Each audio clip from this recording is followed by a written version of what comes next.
Prezados alunos, bem-vindos a mais uma aula do nosso curso de análise microeconômica. Na aula de hoje a gente vai iniciar a discussão da teoria da firma, analisando a produção. Basicamente a gente vai discutir na aula são questões associadas à tecnologia de produção, a ideia de isoquanta, a gente vai ver na sequência, a ideia da produção com um insumo variável, a ideia nesse caso do curto prazo, ou seja, só quando a gente varia a quantidade de trabalho, a ideia da produção com dois insumos variando, está associada com a perspectiva da produção no longo prazo, a gente vai ver isso na aula de hoje. E por fim a ideia de rendimentos de escala. Basicamente a teoria da firma ela vai tratar das questões associadas ao modo como as empresas tomam decisões de produção, tá? Os critérios de minimização de custo e maximização de quantidades produzidas, tá? Como os custos variam com o nível de produção e as ideias associadas à oferta de mercado. Tá? Basicamente, a partir dessa aula e nas próximas seguintes, a gente vai estar discutindo muito de como as firmas se organizam do ponto de vista econômico com vistas a produzir. Vamos analisar primeiramente a ideia de produção. Para a gente poder analisar a ideia de produção, a gente tem que ter um conjunto de conceitos bem delineados. O primeiro conceito que eu quero discutir com vocês é o de processo produtivo. O que é um processo produtivo do ponto de vista econômico que a gente vai discutir aqui? Bom, existem infinitos processos produtivos. A gente pode imaginar um processo produtivo para produzir uma camiseta, para produzir um caminhão, para produzir um computador, para produzir um celular. Do nosso ponto de vista da análise microeconômica, um processo produtivo, ele consiste na combinação de fatores de produção, também denominados de insumos, com vistas a que esses fatores sejam convertidos em produto. Ou seja, a gente está pensando aqui em um sentido de processo produtivo muito amplo, de maneira que a gente possa contemplar diferentes tipos de produto. Ou seja, a gente não está pensando num processo produtivo a partir do produto, mas sim de uma perspectiva bem generalista, nas características mais gerais que um processo produtivo possa ter. Tá? Basicamente, os insumos que a gente vai estar pensando na nossa discussão são os fatores de produção. São o trabalho, são as matérias-primas e são o capital. As máquinas e equipamentos que uma empresa utiliza. Tá? Para isso, para a gente estudar a produção, a gente utiliza um conceito importante que é a ideia de função de produção. Tá? O que é uma função de produção? Função de produção, em geral, é uma relação matemática que vai indicar o nível de produção que pode ser atingido utilizando-se diferentes quantidades de fatores de produção. Tá? E dada uma estrutura tecnológica, dada uma tecnologia existente. Tá? A função de produção mostra o que é tecnicamente viável para que a firma opere de maneira eficiente. A gente vai ver isso ao longo dessas próximas aulas.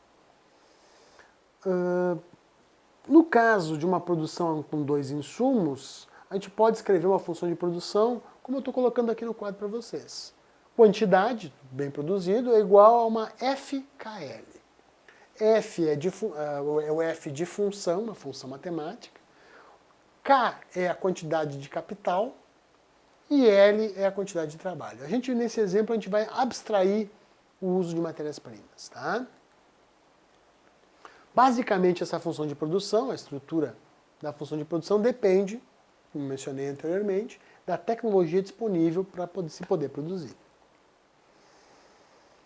Em geral, a gente vai sempre assumir isso, que um produtor ele utiliza capital e trabalho. No caso desse exemplo que a gente vai estar discutindo agora, imaginemos que eu produzo alimentos, bom, eu preciso de capital e de trabalho. Tá? Para qualquer nível de capital, dado uma quantidade de capital qualquer, eu tenho condição de aumentar o produto se eu aumento a quantidade de trabalho. Aqui K corresponde a capital, L corresponde a trabalho. Para qualquer nível que eu tenha de trabalho, de L, o produto aumenta se a quantidade de capital aumenta. Dessa maneira, a gente pode ter inúmeras combinações de insumos para produzir a mesma quantidade de produto. Com base nisso, a gente consegue estabelecer o que a gente chama de isoquantas, que são curvas que representam todas as possíveis combinações de insumos que geram determinada quantidade de produto. Por exemplo, vamos olhar aqui. Eu tenho aqui uma função de produção para alimentos. Observem aqui que eu tenho trabalho e capital. Aqui eu tenho quantidades de trabalho na linha e quantidades de capital na coluna. Vocês observem que eu tenho diferentes combinações entre as quantidades de capital que eu posso utilizar e as quantidades de trabalho que eu posso utilizar. Vejam aqui. A gente tem duas situações exemplificadas aqui na tela. Vocês podem observar que eu posso usar 3 unidades de capital e 1 unidade de trabalho e produzir 55 unidades. Ou usar 1 unidade de capital e 3 de trabalho e produzir também 55 unidades. Eu posso, por outro lado, olha só, utilizar 5 unidades de capital e 1 unidade de trabalho. Eu vou estar produzindo 75. Eu posso também usar 3 de capital e 2 de trabalho e produzir os mesmos 75. Ou ainda usar 2 de capital, 3 de trabalho, continuo obtendo 75. Ou, num caso extremo, usar 1 só capital, 1 unidade de capital, e 5 unidades de trabalho, e continuar obtendo 75. Então, eu tenho diferentes combinações que me dão a mesma quantidade de produto. Diferentes combinações de insumos. No nosso exemplo, de capital e trabalho. Aqui 90 é o mesmo raciocínio. Bom, nesse gráfico que eu estou apresentando para vocês, a gente vê um mapa de isoquantas. Ou seja, aquelas quantidades que a gente olhou ali na tabela estão aqui exemplificadas numa curva. Onde eu tenho no eixo vertical capital e no eixo horizontal trabalho. E vocês observem as isoquantas. A isoquanta Q1 corresponde a diferentes combinações de capital e trabalho que produzem 55 unidades. A isoquanta Q2 é o mesmo raciocínio. Diferentes combinações de capital e trabalho que produzem 75 unidades. E a isoquanta Q3, novamente, vai me dar diferentes combinações de capital e trabalho que produzem 90 unidades. De certa maneira, o que as isoquantas estão nos mostrando é que existe uma certa flexibilidade na combinação dos insumos.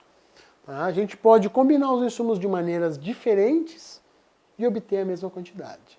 Ou seja, existe flexibilidade no uso deles. Tá? Isso vai ser importante por quê? Porque quando a empresa ou quando a firma for produzir, ela vai procurar determinar essa quantidade, esse mix de insumos que permita que ela opere de maneira mais eficiente possível. Tá? Bom, dito isso, a gente tendo visto esse início das isoquantas, a gente vai falar agora da ideia de curto prazo e longo prazo. O que é análise de curto prazo e o que é análise de longo prazo no contexto que a gente está observando, que é da análise microeconômica? Para nós, a ideia de curto prazo vai estar associada ao período de tempo no qual a quantidade de um ou mais insumos não pode ser modificada. Tá? Ou seja, no curto prazo existem insumos fixos. Um conjunto de insumos não varia. Essa é a ideia de curto prazo.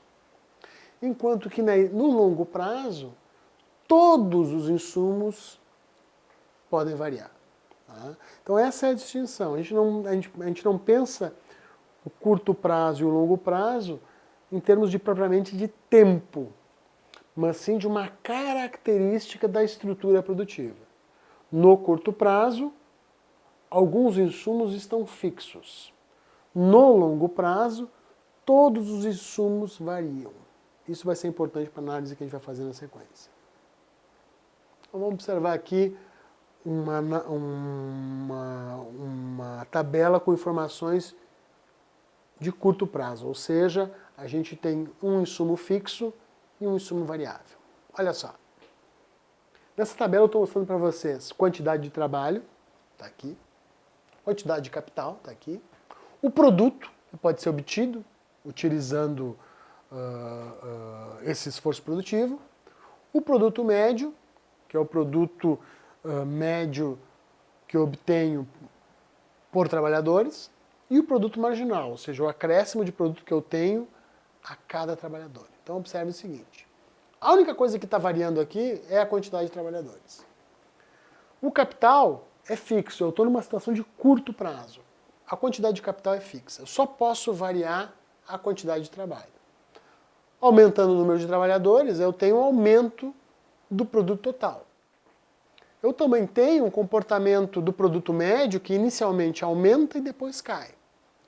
E eu tenho uma relação associada ao produto marginal que observa o seguinte, ele cresce à medida que eu for aumentando o número de trabalhadores aqui, depois ele começa a crescer mais devagar, cada vez menos, e no final ele decresce. Tá? Então, a ideia importante, uma das ideias importantes é que à medida que o número de trabalhadores aumenta, o produto aumenta, atinge o máximo e depois cai. O produto médio cresce e depois diminui. E o produto marginal aumenta no início, diminui e depois se torna negativo. Vamos olhar graficamente isso. Olha, esse é o produto total. De novo, a gente está olhando uma produção, uma análise de curto prazo, com o estoque de capital fixo, o capital não muda, e eu só estou analisando como as quantidades produzidas mudam à medida que eu acrescento trabalhadores nesse processo produtivo. Então, no ponto A, eu tenho dois trabalhadores, no ponto B eu tenho 3, no ponto C eu tenho 4, no ponto D eu tenho 8. Observe o seguinte, aqui no ponto A eu tenho um produto marginal igual a 20, que é a inclinação dessa curva aqui é igual a 20. Em B, a inclinação, o produto médio, é igual a 20. Em C, nesse ponto C, tanto a inclinação do produto, tanto o produto médio quanto o produto marginal são iguais. Tá?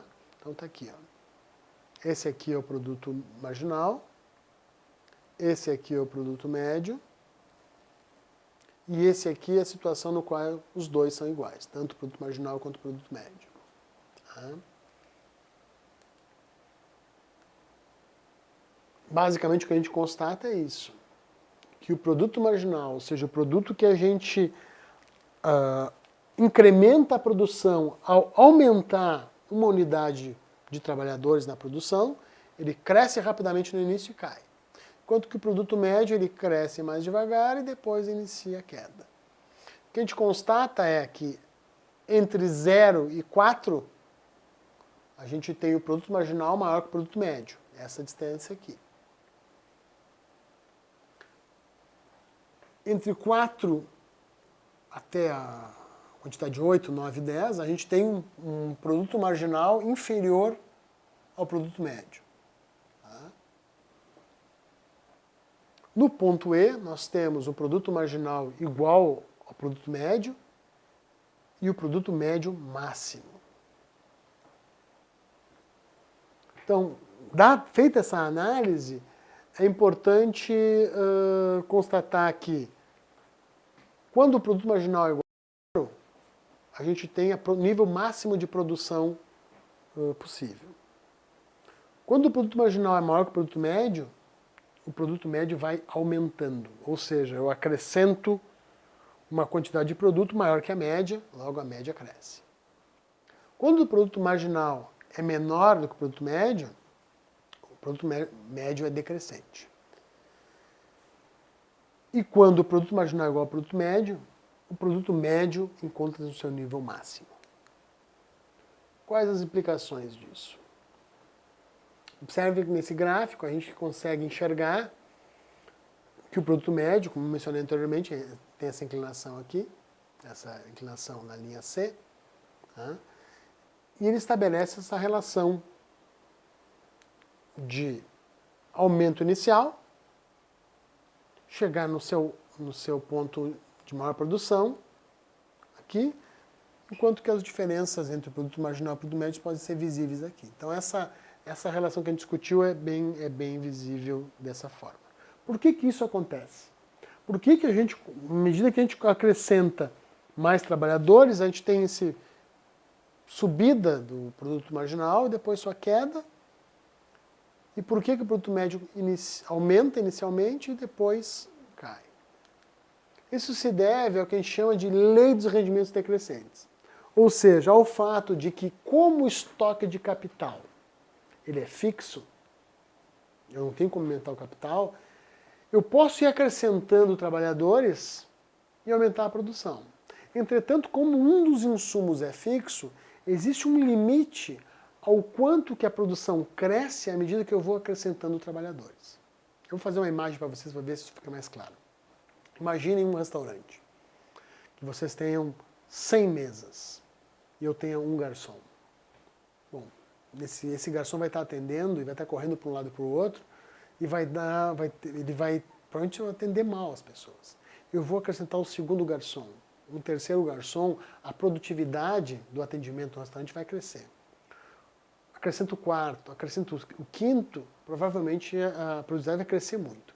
Agora imaginem se num restaurante com 100 mesas, eu estiver acrescentando o 50º garçom. Eu vou ter 50 garçons. É evidente que esse garçom adicional que eu estou acrescentando para atender no restaurante, ele vai contribuir pouco de maneira a melhorar, aumentar a velocidade de atendimento. Por quê? Porque existe uma limitação do tamanho do restaurante. Esse exemplo eu gosto de usar para ilustrar essa ideia da lei dos rendimentos decrescentes. Ou seja,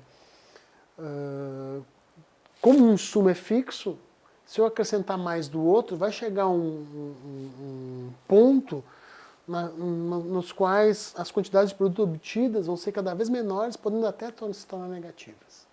Então existe um limite que a gente pode acrescentar trabalhadores por uma estrutura que, por exemplo, tem capital fixo, como exemplo que a gente viu. Então isso é bastante relevante ter em mente, é uma característica da análise de curto prazo da produção. Ou seja, ocorre a lei dos rendimentos decrescentes. Tende a ocorrer incidência da lei dos rendimentos marginais decrescentes. Tá? Basicamente, a ideia que está aqui colocada no quadro, quando eu utilizo pouco trabalho, o que eu ganho acrescentando mais trabalho é muito, então meu produto marginal é grande. Na margem, o produto adicional que eu ganho ao acrescentar um trabalhador é grande. Tá? Quando eu tiver já muito trabalho sendo utilizado para produzir, se eu acrescentar um trabalhador a mais, eu vou ter um produto marginal pequeno. Por quê? Porque não vai me acrescentar mais produto. Em muitos casos, pode inclusive fazer com que minha produtividade reduza, que o produto obtido seja melhor, porque eu posso incidir em ineficiências produtivas. Então isso é uma questão bastante interessante da lei dos rendimentos marginais decrescentes. Tá? A lei dos rendimentos marginais decrescentes também pode ser aplicada para análise de longo prazo, basicamente para auxiliar na identificação de escolhas, de configurações de planta que as empresas podem optar por instalar. Tá? A lei dos rendimentos marginais decrescentes também vai explicar por que o produto marginal declina. Ou seja, por que a cada trabalhador que eu acrescento, o produto que eu obtenho é cada vez menor. Entretanto, ela não necessariamente vai gerar para nós uma explicação por que o produto marginal é negativo. Tá? Então, isso é uma suposição que tem que ser vista sempre com cuidado. E, por fim, se pressupõe nesse caso que a tecnologia é constante, ou seja, não houve modificação tecnológica nesse processo. Tá?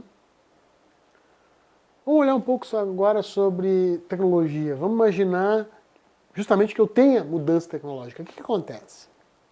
Olha só, essa curva 1 é uma curva de produção. Tá?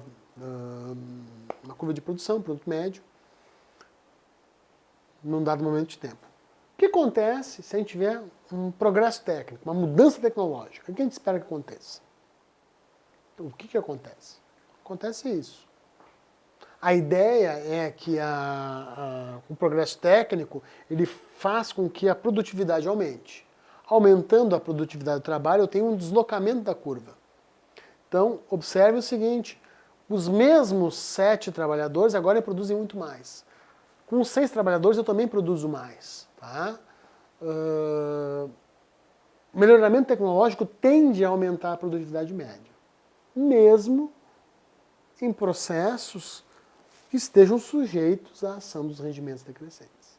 Então o progresso técnico ele é um potencializador da produção, do aumento da capacidade de produção. Que ser o mesmo exemplo. Tá? Bom, produtividade de trabalho, o produto médio vai estar associado com uma razão entre a produção total e a quantidade de trabalho. Basicamente, a gente sabe que as sociedades humanas elas têm melhorado de vida, tá? Na medida em que elas têm maior potencial produtivo, ou seja, a produtividade do trabalho tradicionalmente está associada com padrões de vida.